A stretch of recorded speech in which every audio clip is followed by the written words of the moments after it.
You get used to certain sounds when you drive subway trains. The electric hum of the motors, the screech of wheels on rails, the whoosh of tunnel air. It becomes like music after a while. Night shifts are different though. Everything's quieter, and that quiet makes other sounds stand out more. I've been doing this job for 15 years now. Mostly late runs on the D line through the Bronx. Nothing exciting. Just me, my cabin, and miles of dark tunnels stretching ahead. You learn to love the solitude. That night started normal enough. Clear November sky when I started my shift, cold enough to see my breath on the platform. We got word about signal problems ahead, meaning we had to take the old tunnel bypass. Most drivers hate that route. It runs through this abandoned station from the 30s. Some accident that killed a bunch of people. The usual stuff that makes places haunted. I never bought into that ghost story nonsense. When you work nights long enough, you learn that most supernatural things have simple explanations. Weird lights are usually just reflections. Strange sounds are just metal contracting in the cold. That's what I used to think anyway. The bypass tunnel hadn't been used in months, so I was taking it slow. No point risking anything just to save time. My radio was just making this weird fuzzy noise, like when you're between stations. Pretty normal that deep underground. I kept my eyes on the track ahead, watching for any problems in the beam of my headlights. That's when I saw it. A platform light, swinging back and forth. Just one, right where there shouldn't be any lights at all. I knew that stretch of tunnel. No working lights, no active signals, nothing. Just bare walls and track. I pulled back on the controls, slowing the train to a crawl. The light kept swinging, nice and steady, like someone was holding it. Except there was no one there. No maintenance workers, no signal crew. Nothing. Then I heard it. Clear as day, cutting through that perfect silence. A voice, soft and tired, like someone who'd been waiting a long time. The voice said, "Please help me leave this place." At first I didn't believe what I heard. Maybe it was the silence getting to me. Maybe it was 15 years of night shifts finally breaking my brain. The voice kept repeating, getting louder and more desperate with each echo. The words bounced around the cabin until they were all I could hear. Finally I answered, "Who's there? How can I help?" The scream that followed, I still hear it some nights, like someone burning alive, but worse. It went on, filling the cabin, drowning out everything else. I covered my ears, but it didn't help. The sound was inside my head. Next thing I knew, I was lying on the floor of my cabin. The normal sounds were back, motors humming, wheels clicking against rails. We were pulling into the next station. The automatic train control had kept us moving while I was out. I wrote it off as exhaustion, stress. Maybe I needed a vacation. But my supervisor had other plans. When I checked the schedule for my next shift, there it was again. Same route, same bypass. I tried everything to get out of it, begged for a different line, made up doctor's appointments, even claimed a family emergency. But with the staff shortage, my supervisor wouldn't allow me to take a leave. That night, as I climbed into the cabin, my hands were shaking so badly I could barely hold the controls. The tunnel lights were out this time, making the darkness feel heavier somehow. Every shadow seemed to move. Every reflection in the windows looked like a face. I kept checking my watch, counting down the minutes until I'd reach that stretch of track. When the radio started making that fuzzy noise again, my heart nearly stopped. The sound got louder, like someone turning up the volume on TV Snow. I knew what was coming. Through all that interference, I heard that same tired voice, soft and pleading. "Please, help me leave this place." I kept my eyes locked straight ahead. My hands gripped the controls so tight my fingers ached. The voice got louder, more desperate. "Please, I've been here so long." The words seemed to echo inside my skull, trying to force a response from my lips. The temperature in the cabin dropped. I could see my breath coming in quick, panicked puffs. Something moved in my peripheral vision, a shadow, darker than the darkness outside. Still, I kept my mouth shut, counted backwards from 100, focused on the rails ahead. It felt like hours, but according to my watch, it was only 12 minutes before we cleared that section. 12 minutes of that voice, begging, pleading, screaming. 12 minutes of fighting every instinct to answer, to help, to look. When I finally pulled into the station that night, my uniform was soaked with sweat despite the cold. My hands were cramped from gripping the controls, and my jaw ached from grinding my teeth for so long. But I'd made it. The passengers were safe, the train was intact, and whatever lived in that darkness hadn't gotten what it wanted. Sometimes that's all you can ask for in this job, just making it through another night with everyone accounted for.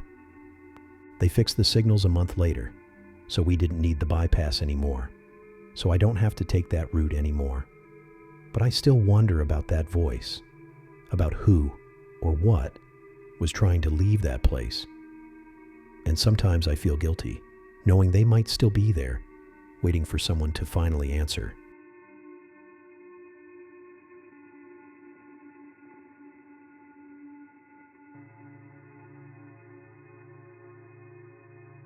I've been taking the E train from Queens to Manhattan for 5 years now, 50 minutes each way if I'm lucky.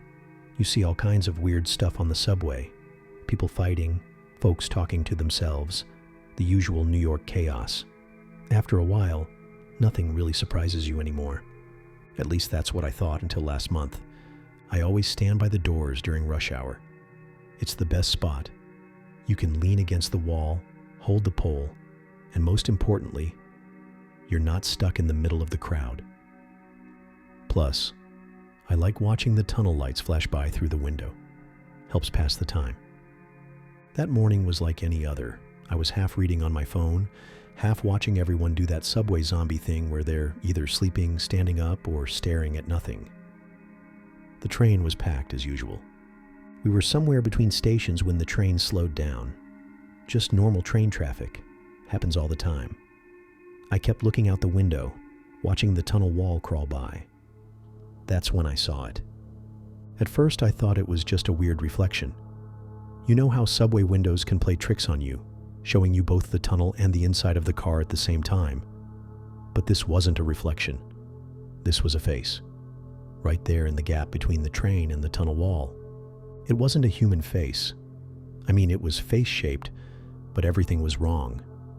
The skin was this sickly white color that stood out against the tunnel dark. Parts of it looked cracked, like old paint peeling off a wall. Where the eyes should have been, there were just holes. Deep, black holes. And its mouth, I still have nightmares about that mouth. It was stretched open way too wide, filled with teeth that looked more like broken glass than anything that should be in a mouth. The worst part? It was looking right at me. I don't know how I knew that, since it didn't have eyes, but I could feel it focusing on me. As the train crept forward, its head turned to follow me. Just me. I looked around the car, but everyone else was in their usual morning daze. Nobody else saw it. When I looked back, it was gone. I told myself I was just tired. Too much overtime at work, too little sleep. Stress can make you see weird things, right? For a week, everything was normal. Then I made a stupid decision.